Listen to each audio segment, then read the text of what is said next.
Hello everybody and welcome to another MLittleProgramming video. In today's video, we will be looking at ways to become a software developer without already having a degree.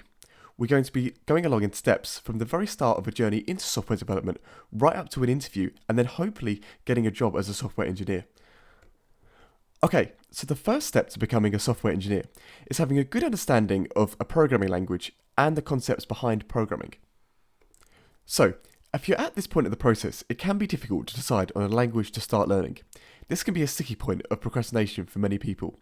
You're not sure what employers are looking for, you're not sure what languages are beginner friendly, you're not sure what you're able to do with the different languages in terms of projects. But I think whatever language you choose to learn, it will provide you with some valuable knowledge. In fact, I think the most valuable knowledge of your software engineering journey. This is because when you learn your first programming language, you have to learn and understand all of the concepts that come with programming at the same time. Of course, this can be daunting at the beginning, but these concepts are transferable to any programming language you wish to learn, and therefore it is easier to learn your second, third, or fourth language than your first, because you are no longer needing to pick up those concepts again. If I was starting as a software engineer now, I personally believe that Python is the best language to learn in 2020 for beginners.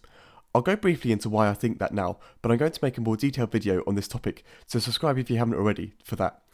So, there are 4 key reasons why I think Python is the best language for beginners. Firstly, Python is easy to learn, read, and use. The best example of this is the first program you will learn is the Hello World program. In Python, this can literally be achieved in a single line of code. Whereas in other languages like Java and C, you've got to be aware of scoping concepts, return types, classes, and function declarations right from the get-go. Secondly, due to Python's simplicity of syntax, as just described, there isn't so much syntax to remember as other languages. Thirdly, there are proper programming practices built into Python, and they have to be followed, or else your code just will not run. For example, indentation is important and necessary in Python, and so by learning Python, you'll pick up the good coding practices immediately.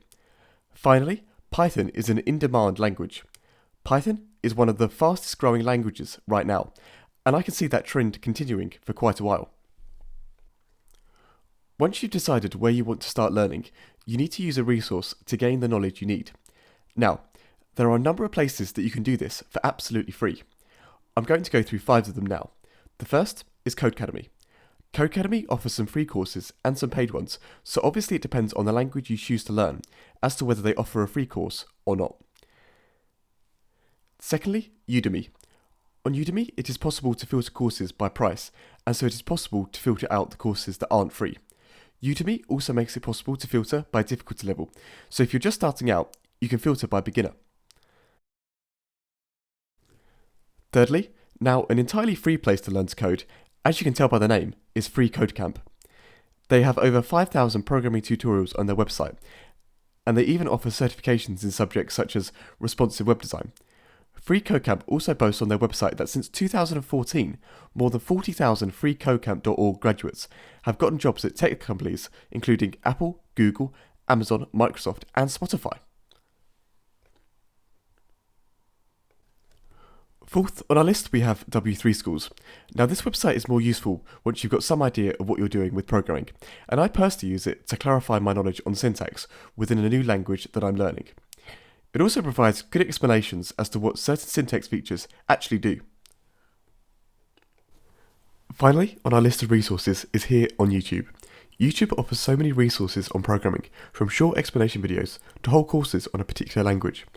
I myself have a Python tutorial series on this channel, so you can check that out if you want to. So now we've decided what we want to learn, and we made strives to learn it. Now what do we do? Well, I think the next step is to put that knowledge to work. From learning your language of choice, you're aware of its capabilities. So now is a great chance to create a project in your language. This will help you in a number of ways. Firstly, this will help you consolidate the knowledge you've learnt so far. You will be able to see how you can use pieces of syntax in conjunction with other pieces of syntax. It will also create an endpoint or a destination for you to reach with your programming. This will force you to find a way to get there, which will in turn highlight areas of knowledge that you need that you didn't even know you needed to reach that point. For example, you may decide to build a simple login page. You already know how to get input from a user, you know how to deal with strings, and you know how to submit data. But then you realize, wait, how do you not show the password when a user types it in? Now, you will eventually want to get onto more complex and exciting projects than a simple login page, but you get the idea. This process will boost your confidence programming. When you're building a project, you will no longer be constrained to following a tutorial step by step, learning the syntax, but now you'll be on your own applying the knowledge you've learned. The project itself will also help you in some areas we're just about to get onto. It will help you catch the eye of an employer because you are demonstrating so many skills, being able to code on your own without a tutorial helping you step by step, and being able to come up with creative ideas on your own. To take building a project a step further, you can also look into contributing to open source projects. An open source project is where the source code to the project is available for anyone to inspect, modify, and enhance. Source code is part of the software that most computer users just don't see. It's the code that programmers can change that impacts the way a program works. So this is like the code you'll be writing when you learn to program through tutorials and on your project. So, what's the difference between open source software and other types of software? Some software has source code that only one person, team, or organization who created it can modify. This type of software is called proprietary or closed source software. So legally, only the original authors of the proprietary software can copy, inspect, and alter the code, and by extension, what the program does. In order to use the software, users sign licenses to say that they will not do anything with the software that the software's authors have not expressly permitted. Think of Microsoft Office as an example of proprietary software. Open source is different. Its authors make its source code available to others who would like to view that code, copy it, learn from it, alter it, or share it. Think of LibreOffice as an example of open source software. As with proprietary software, users must accept the terms of a license when they use that open source software. But the legal terms of open source software licenses differ dramatically from those proprietary licenses. When you feel that you're ready to jump into contributing to an open source software, you want to choose a smaller project that you can understand. So what you wouldn't want to jump into is a project like LibreOffice, which has thousands of lines of code. You'd want to start with a project that's smaller. There is an awesome list of projects that suit beginners and first-timers on GitHub. I'll leave a link to that in the description down below. Contributing to an open source project adds another skill to your arsenal, being able to read and understand code that has been written by other people. This is a skill that employers look for when hiring new talent. Because of course, when you have a job as a software developer, you'll be working on a code base with other developers at the company, and you will need to be able to do your own tasks within that code base. Once you have a portfolio, what you want to do is aggregate that portfolio somewhere. So ideally, this would be on a website that you've built that could link to your GitHub. This is so that you can show the world what you're capable of. This will mean recruiters for companies can find you and get into contact with you about potential job offerings. In the meantime of waiting for recruiters to come to you, you can also be proactive in terms of contacting recruiters yourself, applying for jobs, and still increasing your skills. One of the ways to boost your skill at this point, without getting a degree, and one that is commonly used by many people looking to do the same, is enroll in a bootcamp. A bootcamp is seen by many as a better way to get a job in software, as generally computer science degrees take up to 4 years to complete, where a bootcamp can take as little as 6 weeks, all the way up to 2 years, depending on the course. It is for this reason that coding bootcamps generally focus on 2 areas to impact learning: speed and high impact learning. To decrease time spent learning, bootcamps isolate the most relevant skills from a 4-year degree and infuse it with relevant industry skills to bridge the gap between the theoretical world of academia and the real world that meets the current needs of the industry. To increase impact of what you will learn in the bootcamp, they only teach skills that will prove to be the most relevant in the real world. Bootcamps focus intensely to teach participants exactly what they will need to be successful coding in the professional world. What bootcamps teach generally fall into 3 categories. The first is languages. So bootcamps stick to the philosophy of only teaching you what tech companies and startups need you to know, so they teach languages like Ruby, JavaScript, and Python. The second category is web development frameworks. What web development frameworks do is help developers write code faster by providing easy ways to perform actions that need to happen repeatedly within the same application. These web development frameworks are built on top of a language. Examples of web development frameworks that you will learn include Ruby on Rails, Express.js, and Django. The third category that you'll come across is version control. Version control is a way for teams to collaborate on a single codebase. The most common version control system is Git, which is a computer program that manages code and keeps track of who changed what line, when, and can also be used to share code.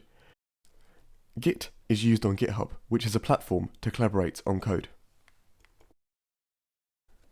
Now, of course, you may decide you don't want to go to a bootcamp, but this certainly gives you an idea of what your competitors may have on you when you're job hunting.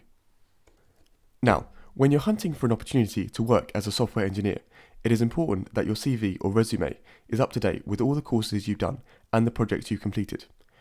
You need to organise your resume so that an employer can look at it and within 30 seconds can see what you can bring to the table. Employers don't really give much more time than this when reading each resume, and so you really have to stand out within the first 30 seconds. Of course, a way to not stand out is having grammar or spelling mistakes in your resume, so use an online checker to eradicate any errors from your resume. One way you can test the effectiveness of your resume is by just handing it to a friend or family member and just asking them, what do you get out of my resume within the first 30 seconds of reading it. After you've got your resume in order, it is time to start applying at different companies. At this stage, there is a few things to keep in mind. The first is that there are plenty of companies to apply at. This means that if you get rejected a few times, it is okay. There are more opportunities available, and at this point, it is just a numbers game. Just keep applying for jobs. You'll get an interview eventually. It is also important to note that most companies have a similar application process. This is why I think that it's best that you draw up a list of, say, 10 companies that you would like to work for, and start applying at the company out of that 10 that you'd least like to work for first. Now, this may sound strange, but this is so that you can get used to the application process, and therefore where you reach the stage where you're applying for the companies you really want to work for, number 3, 2, and 1 in your list, you've got better at the application process, and therefore have a better chance of getting an interview at a company that you really want to work for. Now, we are on to the final stage of this process to becoming a software engineer. At this stage, hopefully you will have received an offer of an interview. Now, at this stage, you are on a really good position because when you reach the interview stage, you are on a level playing field with every other applicant, which means that the chance of you getting a job is entirely dependent on what happens in the interview. Now, the first is that you'll probably get an introductory question in the interview that is something along the lines of, what makes you think you're a good fit for the company? Now here, what they are trying to do is make sure that you fit in with the company values. This makes it quite easy to understand what they're looking for. Most companies have values and they openly promote them on their website. Therefore, it is a good tip to research what these values are before turning up to the interview, and therefore when you receive this question, you can frame your answer around these values. Another tip is to use a website called LeetCode. LeetCode essentially has a collection of questions that are sorted by company that you may be asked in an interview, and you can practice these questions at home, free of charge in preparation for your interview. I will leave a link to that website in the description down below. And that just about wraps up how to get a software job in 2020 without a degree. Thank you for watching the video this far. I hope you got a lot of value from it. If you'd like to see more Python programming tutorials, there will be a link in the description down below to a playlist of Python programming tutorials. With that said, if you liked the video, if you could drop a like on the video, it would be much appreciated as it really helps the channel, and subscribe to see new Python programming tutorials every week. Also, if you've got any questions about the video, drop a comment down below and I'll get back to you. Have a great day.